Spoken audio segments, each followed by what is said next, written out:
DEDK academy एक free educational channel है जिसका उद्देश्य ऐसे लोगों की सहायता करना है जिनके पास समय या संसाधनों की कमी है, लेकिन जो पढ़ना चाहते हैं और अपने दम पर आगे बढ़ना चाहते हैं।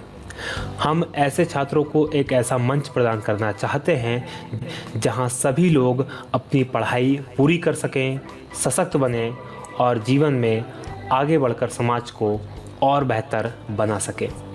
यही हमारी इस राष्ट्र देवता के प्रति सच्ची श्रद्धांजलि है।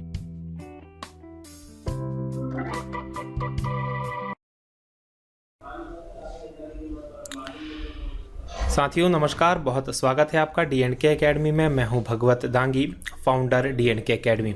बात करेंगे भारतीय राज्य व्यवस्था, और भारतीय राज्य व्यवस्था का ये 6वां वीडियो है, 6th पार्ट है। आज का हमारा टॉपिक है संवैधानिक इतिहास, और संवैधानिक इतिहास का ये 5वां भाग है और आखिरी भाग है जिसमें हम संवैधानिक इतिहास जो है भारत का वो पूरा करेंगे। तो ये जो वीडियो होगा आपके लिए IAS, PCS और जो दूसरे ऑल कॉम्पिटिटिव एग्जाम्स होते हैं उन सभी के लिए समान रूप से उपयोगी होने वाला है, तो बहुत ध्यान से इस वीडियो को देखें। चलिए शुरू करते हैं।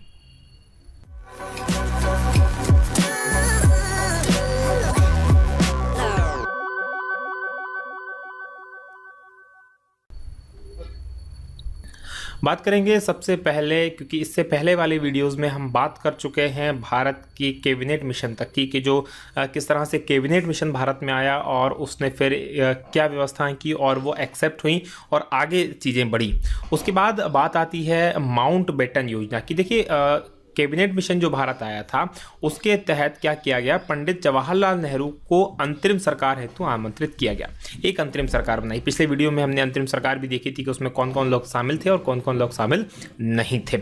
अब ये जो अंतरिम सरकार बनी, अंतरिम सरकार का मतलब क्या होता है पहले देख लें। इंटरिम जिसे कहते हैं इंग्लिश में, इंटरिम गवर्नमेंट। इंटरिम गवर्नमेंट जो होती है उसका अर्थ ये होता है कि जब तक एक इलेक्टेड बॉडी चुनकर नहीं आ जाती तब तक आप लोग एज अ गवर्नमेंट काम कर सकते हैं, आपके सारे मामले वैलिड होंगे, लेकिन आप इलेक्टेड नहीं हैं। ठीक है, तो ये अंतरिम है, मतलब जब तक कोई व्यवस्था नहीं हो जाती परमानेंट तब तक ये लिए वैकल्पिक व्यवस्था है। तो ये अंतरिम सरकार बनाई गई, लेकिन ये सरकार बनाई गई इसके विरोध में जो मुस्लिम लीग थी, क्योंकि मुस्लिम लीग को क्या चाहिए था, मुस्लिम लीग को चाहिए था पाकिस्तान। अब उसने क्या किया, 16 अगस्त 1946 को प्रत्यक्ष कार्यवाही दिवस के रूप में मनाया कि साहब हम तो सीधी कार्यवाही करेंगे।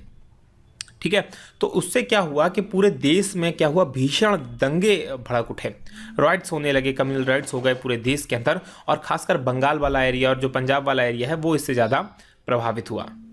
भीषण दंगे जब हुए उसके बाद में अंतरिम जो सरकार थी उसमें गतिरोध उत्पन्न इन्होंने किया। शामिल हो गई ये सरकार में मुस्लिम लीग, जैसे पहले तो इन्हें मना कर दिया, बोले हमें साहब शामिल नहीं होना, लेकिन बाद में मुस्लिम लीग शामिल हो गई और सरकार में शामिल होने के बाद इन्होंने सरकार के कामों में टांग अड़ाना प्रारंभ कर दिया। फिर संविधान, अभी सिर्फ ये सरकार में शामिल हुए हैं, संविधान सभा में शामिल नहीं हुए हैं। क्या किया, फिर संविधान सभा की जो पहली बैठक थी उसमें अनुपस्थित रहे, मतलब मुस्लिम लीग का कोई भी सदस्य जो संविधान सभा की पहली बैठक हुई थी उसमें उपस्थित नहीं हुआ, और इससे उन्होंने ये स्पष्ट कर दिया कि भारतीय एकता को बनाए रखना अब संभव नहीं है। अतः तत्कालीन परिस्थितियों, यानी उस समय की जो परिस्थितियां थी, सर्कमस्टेंसेस थे, उसमें देखते हुए जो ब्रिटेन के प्रधानमंत्री थे एटली ने, उन्होंने 20 फरवरी 1947 को एक घोषणा की। उन्होंने कहा कि देखिए साहब, भारतीय उस तरह से क्या हो रहा था कि लड़ झगड़ रहे थे, मतलब कांग्रेस और मुस्लिम लीग की जो रस्साकसी थी उसको देखते हुए ब्रिटिश प्रधानमंत्री एटली ने कहा कि साहब 30 जून 1948 से पूर्व हम भारतीयों को सत्ता सौंप देंगे, मतलब आप अपने आपस के झगड़े निपटा लो, हम 30 जून 1948 से पहले भारत को छोड़ देंगे, भारत को आज़ाद कर देंगे, अब आप देख लो कि आपको किस तरह से इस चीज़ों को लेना है। अब एक और नया संकट स्टार्ट आ गया। अब क्या हुआ कि सत्ता के निर्बाध हस्तांतरण, यानी कि जो पावर का ट्रांसमिशन था, मतलब एक जगह से दूसरी जगह सत्ता को जाना, जो अंग्रेजों के हाथ से भारतीयों के हाथ में सत्ता को पहुंचाना, उसकी व्यवस्था करने के लिए क्या किया, बेवेल, क्योंकि अभी तक लॉर्ड बेवेल भारत के वायसराय थे, उनके स्थान पर लॉर्ड माउंटबेटन को भारत का वायसराय बनाकर भेजा गया और उन्होंने प्रस्तुत की थी माउंटबेटन योजना लॉर्ड माउंटबेटन के द्वारा। अब आगे क्या हुआ देखेंगे। देखिए इसमें क्या किया गया, 3 जून 1947 को माउंटबेटन ने अपनी योजना प्रस्तुत की, जिसे माउंटबेटन योजना के नाम से या 3 जून योजना के नाम से जाना जाता है। बहुत इंपॉर्टेंट है, दोनों नाम से परीक्षाओं में पूछी गई है, 3 जून योजना या माउंटबेटन योजना। ठीक है, तो इसमें क्या किया गया था, इस योजना के तहत प्रस्ताव था कि ब्रिटिश भारत को 2 संप्रभु राष्ट्र भारत और पाकिस्तान में विभक्त किया जाएगा। संप्रभु का मतलब क्या होता है, एक वर्ड आया, हम कोशिश करेंगे कि ये वर्ड्स जो हैं आपको इनके मीनिंग समझाते जाएं, क्योंकि पॉलिटी में जो वर्ड्स होते हैं उनके अपने अलग अलग मीनिंग्स होते हैं, क्योंकि इसकी अपनी टर्मिनोलॉजी होती है, और मैं इन चीज़ों को यहाँ पर स्पष्ट करता हुआ चला जाऊँगा। देखिए संप्रभु का मतलब इंग्लिश में जिसे कहा जाए तो सॉवरेनिटी होता है या सॉवरन कंट्री होता है। तो सॉवरन का मतलब होता है या संप्रभु का मतलब होता है जो अपने फैसले खुद ले सकता है, खुद लागू कर सकता है, किसी और देश या व्यक्ति या किसी अन्य चीज़ के दबाव में वो काम नहीं करता, वो अपने फैसले खुद लेता है और उन्हें इंप्लीमेंट करता है, उस पर किसी प्रकार का बाहरी आंतरिक दबाव नहीं होता, तो वो होता है संप्रभु। तो ये जो 2 संप्रभु राष्ट्र बनाए जाने की व्यवस्था की गई इस योजना के तहत भारत और पाकिस्तान। अब क्या किया गया, पंजाब और बंगाल के विभाजन को लेकर जनमत संग्रह कराया जाएगा, क्योंकि पंजाब और बंगाल ये 2 स्थान ऐसे थे जहां पर मुस्लिम मेजॉरिटी में थे, मतलब मुस्लिम बहुल इलाके ये थे। अब यहां पर क्या किया गया कि जनमत संग्रह करवाया गया कि कौन क्षेत्र जो होता है पाकिस्तान में शामिल होना चाहता है और कौन जो क्षेत्र होता है भारत में शामिल होना चाहता है। तो ये जनमत संग्रह कराने का काम कर दिया गया। फिर व्यवस्था क्या की गई कि देसी रियासतों को अपनी इच्छा अनुसार भारत या पाकिस्तान में शामिल होने की छूट रहेगी, क्योंकि उस समय लगभग 600 देसी रियासतें थी और उनको छूट रहेगी, वो चाहे तो भारत में शामिल हो चाहे वो पाकिस्तान में शामिल हो। भारत और पाकिस्तान को राष्ट्रमंडल यानी कि कॉमनवेल्थ, जो कि अभी भी हम भारत में राष्ट्रमंडल के सदस्य हैं, कॉमनवेल्थ गेम्स हमारे यहाँ होते हैं। तो राष्ट्रमंडल क्या है, वो देश जो कभी ना कभी अंग्रेजों के गुलाम रहे हैं, ब्रिटिश के गुलाम रहे हैं या ब्रिटिश के उपनिवेश रहे हैं, वो हैं राष्ट्रमंडल के सदस्य। तो भारत और पाकिस्तान चाहे तो राष्ट्रमंडल की सदस्यता को त्याग सकता है, छोड़ सकता है, जरूरी नहीं इसको कंटिन्यू करके चले, लेकिन हमारे यहाँ अभी भी इसे हम कंटिन्यू करके चल रहे हैं, ढो रहे हैं और सुलिस करनाड़ी पैदा कर रहे हैं कॉमनवेल्थ गेम्स के घोटाले करके। इस प्रस्ताव को भारत और मुस्लिम लीग सहित सभी दलों ने मान लिया, क्योंकि देखिए कांग्रेस त्रस्त हो गई थी बुरी तरह से, पूरे देश के अंदर कम्युनल राइट्स भड़क गए थे। और लेकिन कहाँ पर, इसके अलावा बहुत सारे मेरे भाई हैं इस देश के अंदर जो महात्मा गांधी को पाकिस्तान के निर्माण के लिए जिम्मेदार ठहराना चाहते हैं। तो मैं उन लोगों से निवेदन करना चाहूँगा, कृपया वो थोड़ा सा हिस्ट्री पढ़ लें। वो लोग अधिकतर उनमें से जो होते हैं राजनीतिक रूप से प्रेरित होते हैं या उनको जानकारी नहीं होती। मैं ज़्यादातर मानता हूँ वो राजनीतिक रूप से प्रेरित होते हैं जो महात्मा गांधी के ऊपर इस तरह के आक्षेप करते हैं। उनको इतिहास का बिल्कुल भी ज्ञान नहीं होता, वो नहीं जानते कि पाकिस्तान कैसे बना था। इवन महात्मा गांधी के पास तो कोई संवैधानिक या भारत का पद ही नहीं था, वो तो एक जननेता थे, उनके पास कोई पद नहीं था, ना वो सरकार में शामिल थे। तो वो कैसे किसी भी एक नई कंट्री को बनाने का वो कर सकते हैं? तो ये तो बिल्कुल गलत है। ये कांग्रेस का फैसला था, पूरे देश का फैसला था, क्योंकि उस समय की जो परिस्थितियां थी वो इस तरह की बन गई थी। पूरे देश में कम्युनल राइट्स भड़क गए थे, दंगे हो रहे थे, सब कुछ मतलब एक तरह से वो आमादा हो गए थे किसी भी कंडीशन में पाकिस्तान बनाने के लिए। तो ये कंडीशन ऐसी बन गई थी, उसके कारण पाकिस्तान बना, ना कि महात्मा गांधी की मर्जी के कारण पाकिस्तान बना, जैसा कि हमारे देश में बहुत सारे लोग सोचते हैं। ऐसा बिल्कुल भी नहीं है। तो मुस्लिम लीग का पाकिस्तान का सपना पूरा हो गया, तो उन्हें भी मान लिया, बोले साहब बड़ा अच्छा पाकिस्तान बन रहा, क्या दिक्कत है। तो अब क्या हुआ, इस तरह से पाकिस्तान का ये जो माउंटबेटन योजना थी इसको मान ली गई। ब्रिटिश संसद ने इस योजना को मूर्त रूप देने के लिए भारत स्वतंत्रता अधिनियम 1947 पारित किया और इसके तहत मिली भारत को स्वतंत्रता। क्योंकि जो ब्रिटिश होते थे, अंग्रेज होते थे, वो हर चीज़ को एक संविधान, एक कानून का रूप देते थे, उसी के बाद वो सारी चीज़ें होती थी। ब्रिटिश संसद, क्योंकि भारत जो था ब्रिटिश संसद के अधीन था और उसके फैसलों को मानता था, इसलिए उन्होंने इसको लेके गए, योजना बनाई और उसको भारत स्वतंत्रता अधिनियम 1947 पारित किया। अब क्या था भारत स्वतंत्रता अधिनियम 1947, इसको देखते हैं। देखिए भारत स्वतंत्रता अधिनियम 1947 में क्या किया गया, माउंटबेटन योजना के अनुसार अधिनियम जो था 4 जुलाई 1947 को ब्रिटिश संसद में प्रस्तुत किया गया। 3 जून को इसकी घोषणा की माउंटबेटन योजना की और 4 जुलाई लगभग 1 महीने बाद इसे अधिनियम के रूप में ब्रिटिश संसद में प्रस्तुत किया गया। और ये जो अधिनियम था ये 18 जुलाई 1947 को स्वीकृत हो गया, यानी कि 1-2 हफ्ते लगभग 15 से 16 दिन के अंदर, ये 14-15 दिन में ये स्वीकृत होके पास होके आ गया। और इसमें क्या प्रावधान थे, इसमें प्रावधान वही थे जो कि माउंटबेटन योजना में किए गए थे प्रावधान देखें। 15 अगस्त 1947 को डोमिनियन स्टेट भारत और पाकिस्तान की स्थापना की जाएगी। अब यहाँ पर एक शब्द आया डोमिनियन स्टेट। ये क्या होता है? डोमिनियन स्टेट का हिंदी में अर्थ होता है औपनिवेशिक राज्य। औपनिवेशिक मतलब जब कोई देश किसी देश पर एक अधिकार कर लेता है तो वो राज्य की बात यहाँ पर कर रहे हैं। अब ये प्रॉब्लम यहाँ पर फंसती है। अब हम कह रहे हैं कि भारत तो एक संप्रभु राष्ट्र है, ठीक है, जबकि भारत स्वतंत्रता अधिनियम 1947 कहता है भारत एक डोमिनियन राष्ट्र है। तो ये एक छोटी सी दिक्कत है, यहाँ पर इसको हमें समझना होगा। देखिए 1947 के तहत भारत को डोमिनियन स्टेट का दर्जा दिया गया था और पाकिस्तान को भी डोमिनियन स्टेट का दर्जा दिया गया था। लेकिन ये दर्जा हमारे पर कब तक लागू रहा? 26 जनवरी 1950 तक। क्यों? क्योंकि 26 जनवरी 1950 को हमने हमारा बनाया हुआ संविधान लागू कर लिया, तो हम पर ब्रिटिश संसद का बनाया हुआ संविधान लागू नहीं होता। हमने खुद को संप्रभु घोषित कर दिया क्योंकि हमारी संविधान सभा ने कहा कि भारत एक संप्रभु राष्ट्र है। तो इस तरह से 26 जनवरी 1950 को हम पूरी तरह से संप्रभु राष्ट्र बन गए, डोमिनियन स्टेट हम नहीं रहे। लेकिन 26 जनवरी 1950 तक हम एक डोमिनियन स्टेट थे।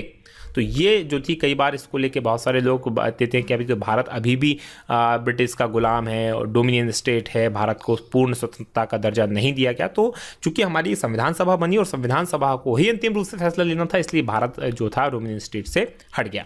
चलिए, अब भारत एक स्वयंप्रभु राष्ट्र है। भारत का जो गवर्नर जनरल और पंडित जवाहरलाल नेहरू को प्रधानमंत्री बनाया गया, ये वेतन गलत है। भारत सरकार के अंदर ये बात चल रही है, भारत के अंदर बात चल रही है। इसके अंदर गवर्नर जनरल और पंडित जवाहरलाल नेहरू को प्रधानमंत्री बनाया गया। किसको गवर्नर जनरल बनाया गया? ये बेटन है, ये बेतन नहीं है। माउंटबेटन को गवर्नर जनरल और पंडित जवाहरलाल नेहरू को प्रधानमंत्री बनाया गया। जबकि पाकिस्तान ने मोहम्मद अली जिन्ना जो थे उसको गवर्नर जनरल बनाया और लियाकत अली खान जो वित्त मंत्री थे अंतरिम सरकार में भारत के, यानी भारत के कहा जाए तो पहला जो बजट था वो इन्हीं के द्वारा प्रस्तुत किया गया था। तो ये बनाया गया लियाकत अली खान साहब पाकिस्तान के प्रधानमंत्री। तो भारत में बने माउंटबेटन गवर्नर जनरल और पंडित जवाहरलाल नेहरू प्रधानमंत्री, जबकि पाकिस्तान में बने मोहम्मद अली जिन्ना गवर्नर जनरल और लियाकत अली खान प्रधानमंत्री। दोनों देशों के लिए अलग अलग संविधान सभा का गठन किया जाएगा, ये व्यवस्था की गई। तो भारत के लिए अलग संविधान सभा उस समय बन चुकी थी, लेकिन संविधान सभा का फिर विभाजन किया गया और वर्तमान संविधान सभा ही नए संविधान बनने तक विधानमंडल के रूप में 1935 एक्ट के तहत कार्य करेगी। क्योंकि देखिए अभी भी कुछ संविधान बनने में ऐसा नहीं हार्ड एंड फास्ट आज संविधान सभा बना दी, कल उन्होंने संविधान बना के पास कर दिया, ऐसा पॉसिबल नहीं होता। काफ़ी लंबा समय लगना है। भारत में तो 2 साल 11 महीने 18 दिन के लगभग समय लगा। तो उन्होंने क्या किया, इस बीच में कई ऐसी चीज़ें होंगी जो विधानमंडल यानी के रूप में कार्य करना पड़ेगी। तो उसके लिए क्या किया, जो संविधान सभा होगी वही विधानमंडल के रूप में कार्य करेगी। तो ये व्यवस्था उस समय कर दी गई और जो कार्य होगा वो 1935 अधिनियम जो था उसके तहत कार्य करेगा। पूरा देश जो फंक्शन करेगा, रन करेगा, वो उस पे ऊपर रन करेगा। देशी रियासतों को भारत या पाकिस्तान या किसी भी राज्य में शामिल होने की छूट दी गई। या तो वो भारत में शामिल हो जाए या पाकिस्तान में शामिल हो जाए या कहीं भी शामिल नहीं हो, खुद का अपना स्वतंत्र रूप से रहें। तो ये व्यवस्था उस समय की गई। और क्या किया गया, भारत मंत्री का जो पद था वो समाप्त कर दिया गया। दोनों ही देशों की सीमा के निर्धारण के लिए रेड क्लिफ की अध्यक्षता में एक आयोग का गठन किया गया और इस आयोग का जो नाम था रेड क्लिफ आयोग था।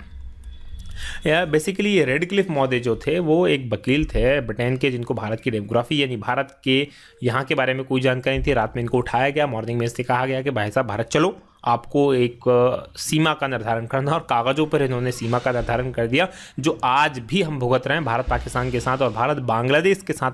जो हमारी सीमा विवाद थे वो आज भी सुलझे हुए नहीं हैं। तो ये एक इम्पॉर्टेंट फैक्ट है, क्योंकि इनको बेसिकली ज़मीनी स्तर का कोई ज्ञान नहीं था। ये तो एक वकील थे, वहाँ इंग्लैंड के थे, ये यहाँ आए, उन्होंने कागज़ के ऊपर रेखा कीजिए, क्योंकि बहुत सब कुछ जल्दी में हुआ। 18 जुलाई को पास होता है फैसला के साथ भारत को स्वतंत्र करना है और 15 अगस्त को भारत को स्वतंत्र कर दिया जाता है। तो कितना कम समय है बीच में, इस बीच में सारी चीज़ें करनी है। तो ये जल्दी में सब कुछ कर कुरा के और ये हमारे ऊपर थोप दिया गया।